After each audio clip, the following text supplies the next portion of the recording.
Bonjour et bienvenue dans la salle du patrimoine de la bibliothèque publique Monseigneur W.J. Conway d'Edmundston. Pendant cette semaine du patrimoine, je continue de vous faire découvrir les petits bijoux qui se cachent ici. Vous avez très certainement déjà entendu parler de Tante Blanche. Mais connaissez-vous vraiment son histoire? Prudent Mercure, bien connu des historiens du Madawaska, nous en relate une version assez courte dans ses papiers. L'année 1799 fut marquée par de grosses gelées qui détruisirent entièrement les récoltes et causa une famine sous le nom de la Grande Disette. Les hommes de la colonie partirent chercher de l'aide, mais une femme allait faire preuve de courage et de dévotion pour sauver les malheureux de la colonie.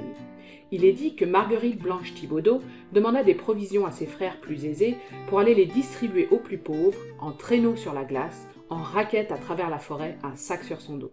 Les enfants, heureux de la voir, se mirent tous à l'appeler ma tante la Blanche.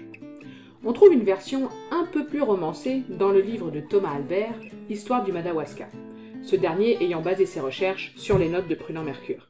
Il commence par rectifier l'année de la Grande Disette à 1797 et non pas 1799 comme le disait Prudent Mercure, puis se lance dans un hommage très élogieux à Marguerite Blanche Thibaudeau.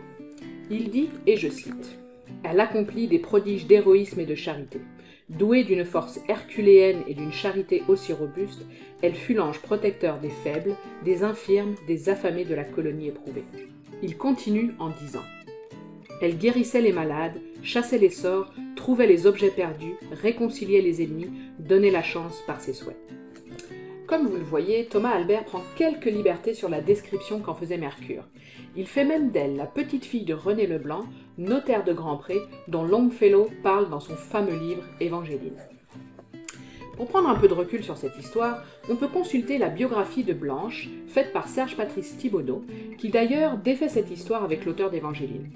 Blanche est bien la petite fille d'un René Thibaudeau, mais celui-ci est mort avant 1755 et ne peut donc pas être celui de Longfellow. Ce livre retrace le parcours de Blanche, de sa naissance à Grandpré en 1738, sa fuite lors du grand dérangement des Acadiens, jusqu'à son installation au Madawaska. Il ne remet pas en question le dévouement de cette femme durant la famine, mais explique que l'ouvrage de Thomas Albert a fait beaucoup pour la légende de Tante Blanche. Albert explique qu'elle aurait été enterrée dans l'église de Saint-Basile et que c'est un privilège accordé à peu. Mais on apprend dans le registre paroissial que le prêtre l'aurait enterrée dans le cimetière. Serge Patrice Thibaudeau conclut, et je cite, « Qu'elle fût inhumée au cimetière ou dans l'église, qu'importe. La vie extraordinaire de Marguerite Blanche Thibaudeau représente à elle seule l'indéfectible courage, la détermination, voire l'héroïsme de centaines de femmes acadiennes qui méritent qu'on se souvienne d'elle. »